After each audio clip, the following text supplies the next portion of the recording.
And I should point out that the reason I'm adding dissolves in between, I mean, obviously you don't want things to start and stop abruptly. That's part of it. Also, dissolves. Now, I don't know if you'll be able to hear this, but dissolves prevent popping in the audio. Most of you probably already know this, but I'm going to turn up tracks 11 and 12 real quick right here, just to show you what I'm talking about. 11 and 12. All right. I'm going to turn this up pretty loud. See if you can hear the audio pop at the end of this because it stops. It's just cut off.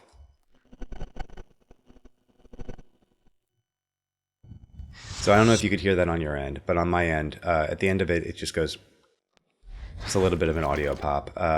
So, I mean, that's kind of more of like a polishing thing that happens at the end of the audio process. But I typically try to add dissolves to keep things kind of flowing in and out of their sounds a little bit smoothly throughout the course of my editing.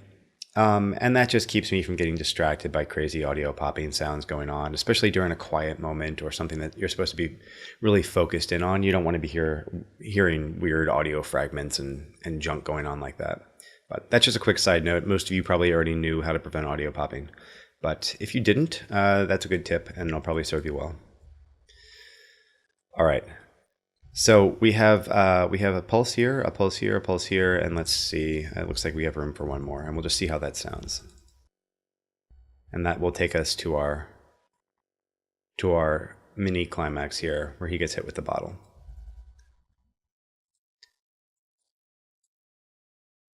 And I better turn down tracks 11 and 12 back to -11. All right, let's check it out.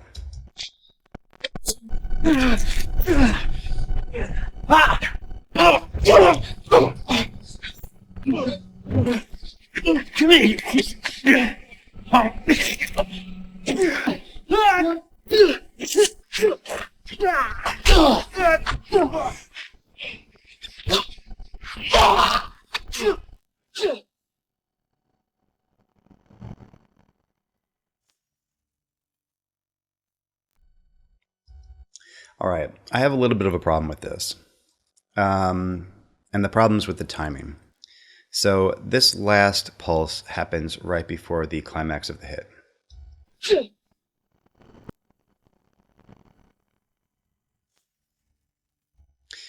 I don't know. See, the problem is eventually, once we get to the sound design lesson, we're going to be adding more short rises and suckbacks and hits to even further sweeten and design these climaxes here, and then some of the other punches throughout the scene and attacks as well. So the intensity is going to build right in the last second or two before these things occur. It's going to build even more aggressively, ultimately, once we get to that point in the sound editing process.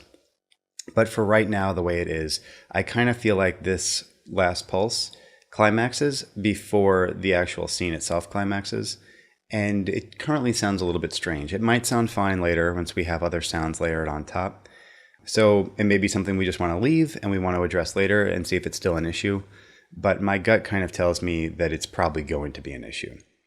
So let me play this for you one more time and then make a suggestion on what I think would solve that.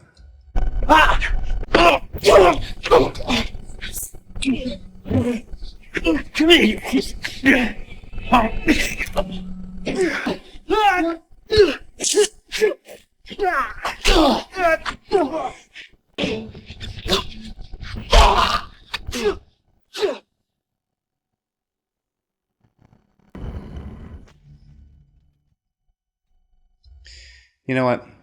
I think we'll leave it. I think once we have other rises and suckbacks happening here, they'll probably be picking up right about where this is where this is starting to decline right here, and it'll probably fill in our energy right here up into the end.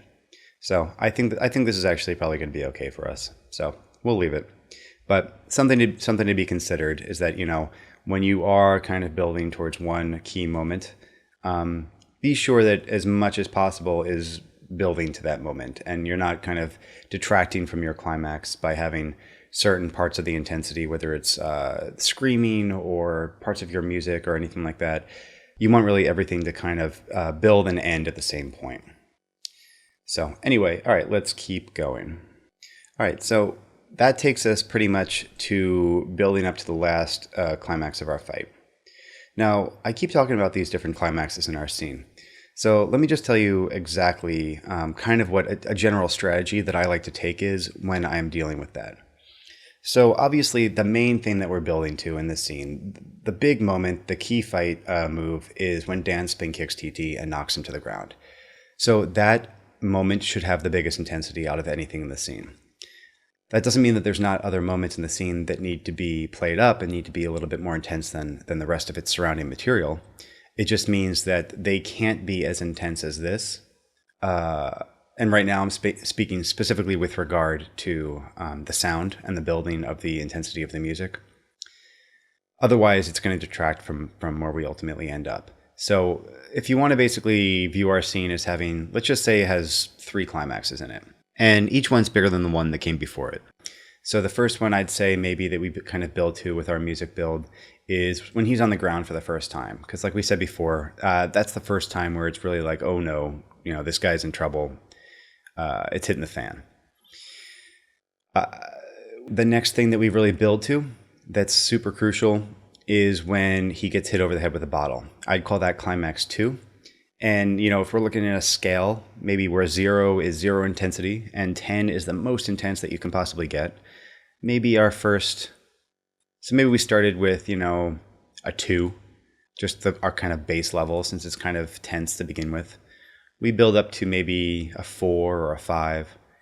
The bottle hit occurring right here. Maybe that takes us to a 7, possibly an 8 on the intensity scale. But we need to make sure that it's not a 10 yet, because we need to leave room to be able to get to that 10 for our biggest moment. We need to save that for the biggest moment. So what that means when we're specifically customizing our own music bed or sound designing or dealing with audio levels, is that we don't want the levels to be, we want the actual volume to be the loudest once you get to this point. And we also want the general subjective feeling of intensity of the music that we choose to be the biggest at this point as well. So that means we want our biggest rises to happen here. We want the biggest hits. We want the biggest feeling of like kind of build, stop. So if we're using stuff that's too big earlier, we're not going to have any place left to go by the time we get to the end of the fight. And it's going to feel shortchanged. So that's just something to keep in mind. But I think we're on the right track so far with reserving the biggest moments for the end. So that being said, let's go ahead and all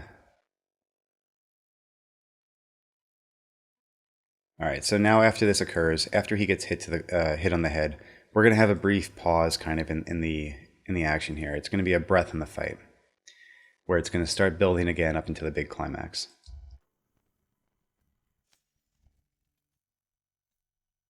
But we don't want it to be completely silent. So what I'm thinking is earlier when we were listening to these pulses from the What's Out There cue, so we had used these first couple, right? And they were pretty good at building our rhythmic intensity up until that bottle smash. But we also had that one that I called a little bit more finite, and I said it felt like it resolved the music a little bit more. And that was the one with the female vocals in it. So that might be something good that we can land on after the bottle smash.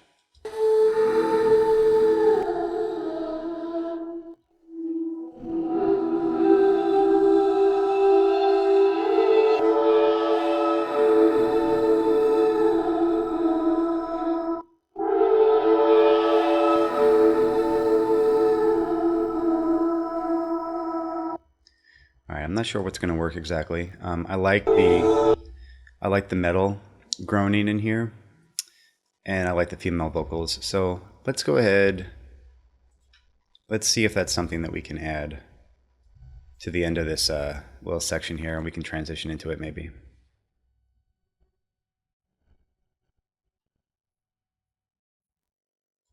So after the bottle smash is where I'm thinking that we might hear these vocals.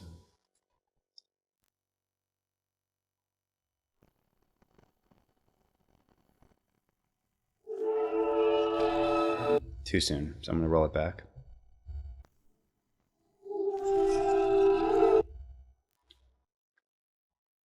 Still too soon. All right, so I'm just going to kind of push this whole thing down here.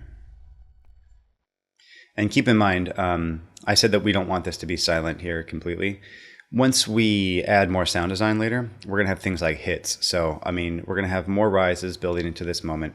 Then we're also going to have probably bassy hits, something to accent this a little bit more and give it more of a thud almost, just for some subwoofer effect. And that's going to add a bit of a rumble decay. So it'll go, and then that boom will decline a little bit. So it's not going to be a completely empty audio bed. And obviously you hear the glass shattering as well. So again, just something to keep in mind. That's kind of where we're going with this. So let's see what position works best for our female vocal resolve here. I'll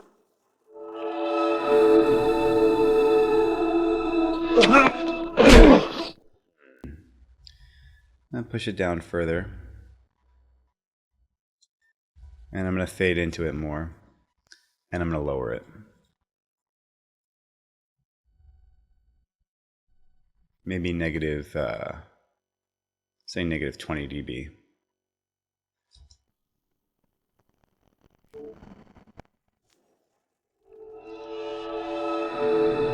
right, now that we're fading in more slowly and we're lowering it, I think I can move it back.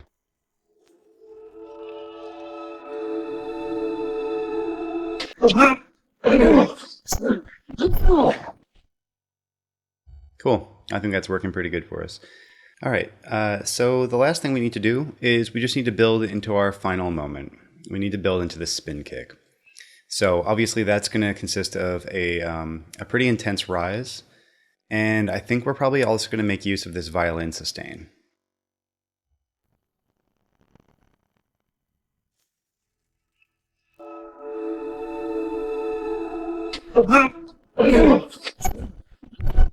You know, I'm going to roll this back a little bit. You hear where her voice goes down? Right here. I want that to be occurring before we get off this shot of Erica.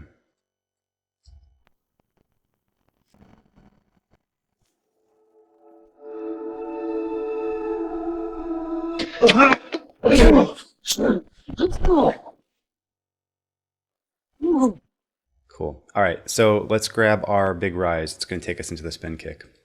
Now the one I've kind of picked out for that I like, is this one. It's called the Rise, the Beneath Hi-Fi Rhythmic Low Sequence with Rise. And I'll be listing this in the cheat sheet again, so don't worry about writing these names down. It'll all be there for you. So what we need to do with this rise is, you can see that just by looking at the waveform, that it gradually tapers off at the end. There's no sharp decline or sharp cutoff like there was with that other rise that we used. So because I am going to want it to cut off sharply at the kick, I want to find the moment that's the highest peak of intensity, so we can know where that should be dropped.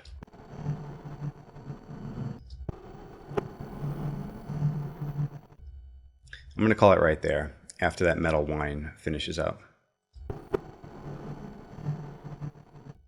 And something I want to point out, actually, speaking of metal whines, violin sustains, any sort of kind of constant, unnerving, slightly grating sound is a great way to build tension. There's one sound effect that I've used for a lot. It's called bowed oil can, B-O-W-E-D, oil can. And it kind of it sounds like basically this metal thing if you took it out of the rest of this rise. That thing right there, the wing, it sounds like that. And it's a great thing to use as a precursor to something that might be startling or otherwise need a little bit of build-up. So anyway, just a little tip for you. Okay, so let's drop that rise in. I'm gonna, let's see, I have my other rise on tracks 13 and 14, so I'll just try to stay consistent. And I'll put this next rise also on tracks 13 and 14. All right, so here's our peak of intensity. Here's the contact of the kick. So I'll just simply line that up. And I'm going to cut out after that. And I'm going to put a one frame dissolve on it so we don't get an audio pop.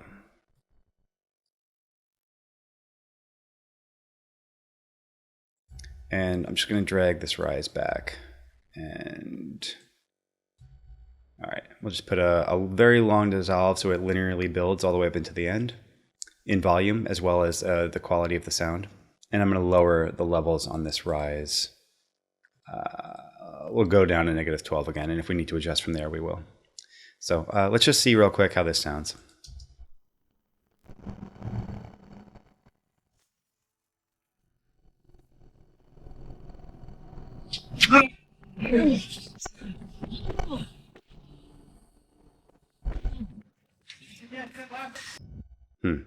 I don't know.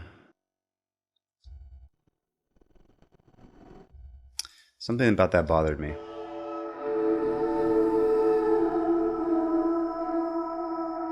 I think it maybe started too soon. So I'm just going to roll it back a little bit.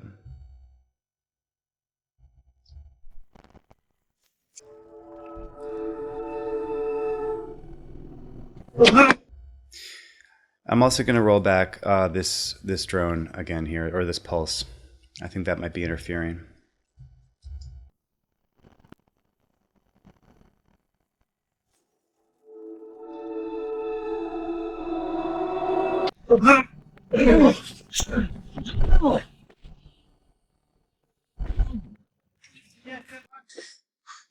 All right. Now, I think this rise actually needs to come up in levels a little bit. I don't think it's quite where it needs to be at the end. And again, remember, we're going to have other mini rises and suckbacks and hits and whatnot going on right at the climax here as well. So, you don't have to worry about it being too crazy loud at the moment, but because we're going to be accenting it more, but it does need to kind of get to a certain level of intensity.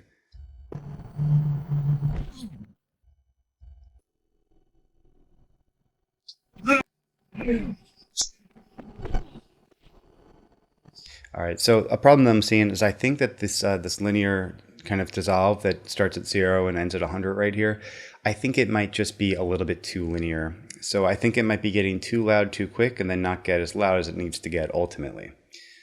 So what I think I might actually end up doing is just keyframing the volume on this particular rise. So I think most software editing programs have some sort of keyframing or rubber banding tool available to you.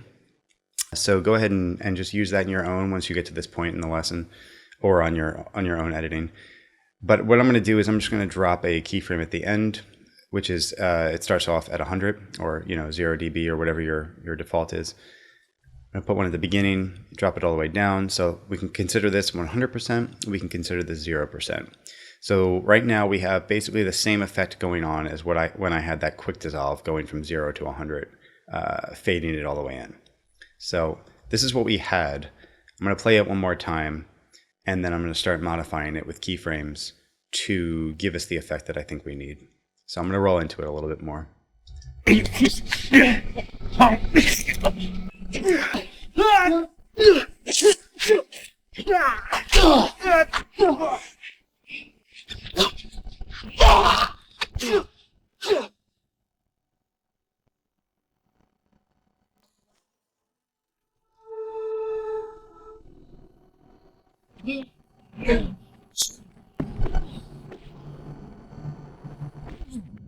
All right. So first things first, I keep playing with this stupid pulse here. I keep moving it backwards and forwards. I think it was fine where it was, to be honest with you.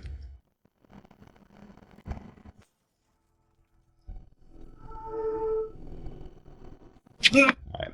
So now let's do this. I'm going to zoom in here. All right. So this thing, basically, I want it to start off low.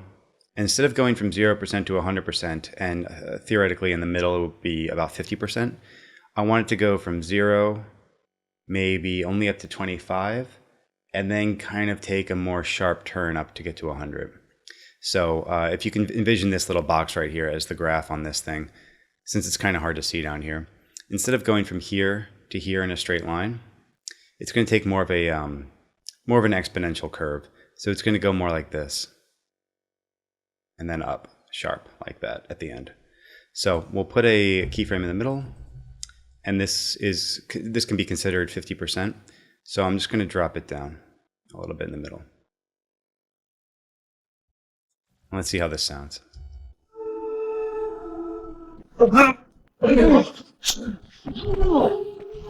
All right, so you can hear it really starts to pick up pace here. I think it's actually a little bit too sudden. So I'm going to raise this back up a little bit.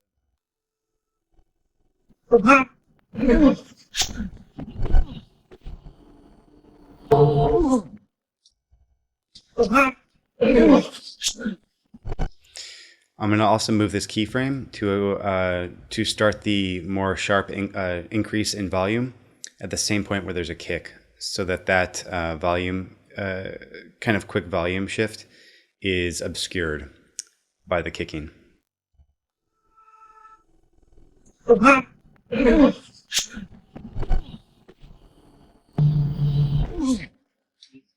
Cool, great, that works now. All right, last thing that we're gonna add, that we're gonna consider part of our music bed, is that cool violin sustain. So here it is.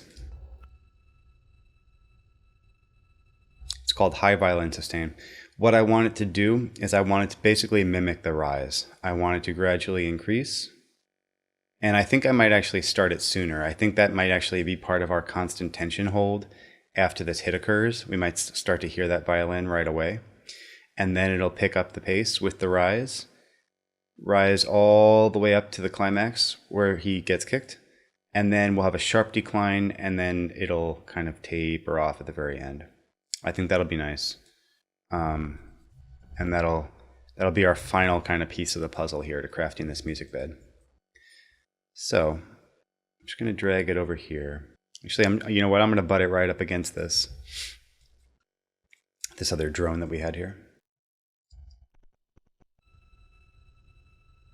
Okay. Obviously, it's a bit too loud to start, but we can kind of take that.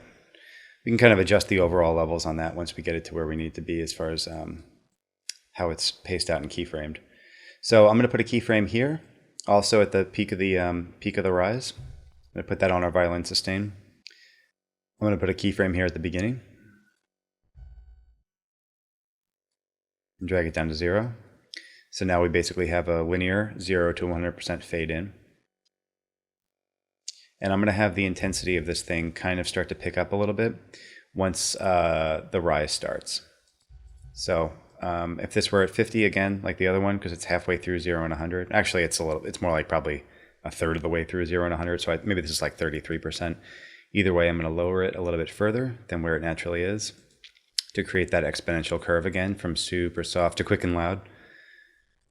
And then we'll play into it. We'll see how it sounds.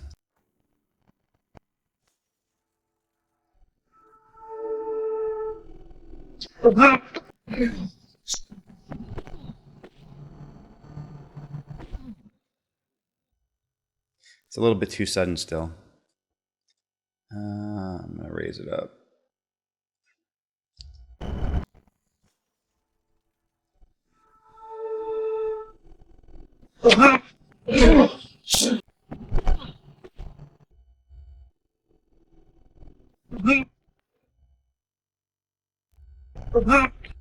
All right, you can hear TT grunts right here. I think that's where I'm going to start the the quicker rise, the quicker speed up. Sorry, the quicker increase in intensity.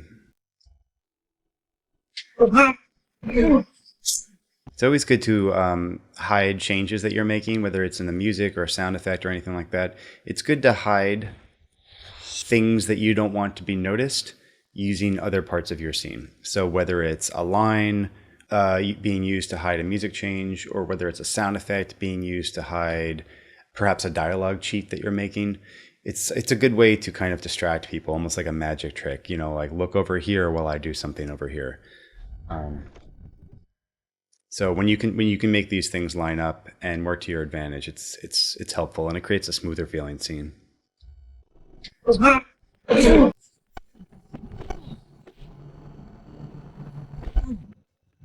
Okay, and then right at the end here, after the kick, I want a quick drop off in this violin sustain that drops off immediately, and then I want a slow, gradual fade out.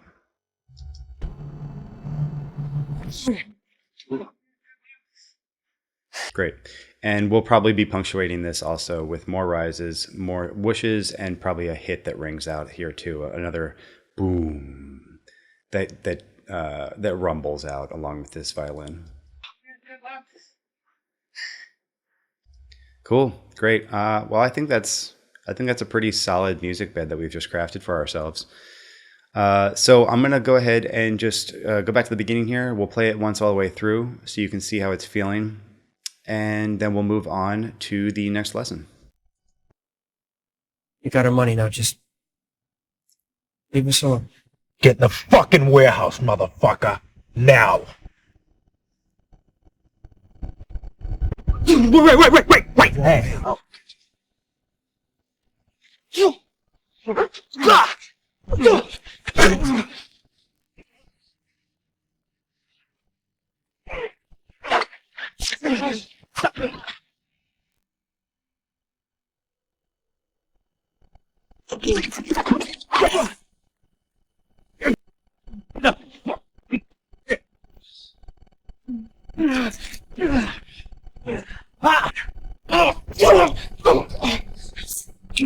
Hey.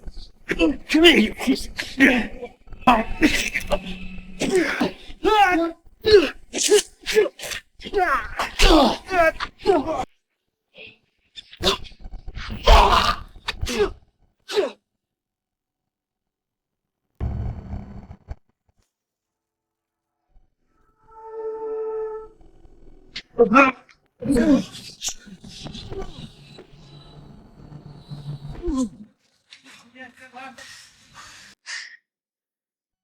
All right, great. One quick thing I'm going to do. This last resolve where she has her vocalization kind of trail out here. I just want to lower that. That was a bit much, I thought. So it was currently at negative 21 already. I'm just going to take it all the way down to maybe negative 30.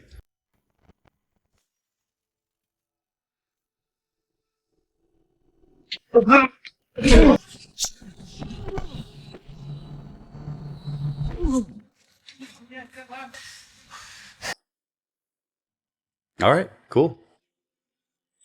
So for your homework, go ahead and jump into your editing program and create your music bed with drones and rises. You can check out the cheat sheet if you get stuck, or if you want to reference some of the exact cues and time codes I used in my edit.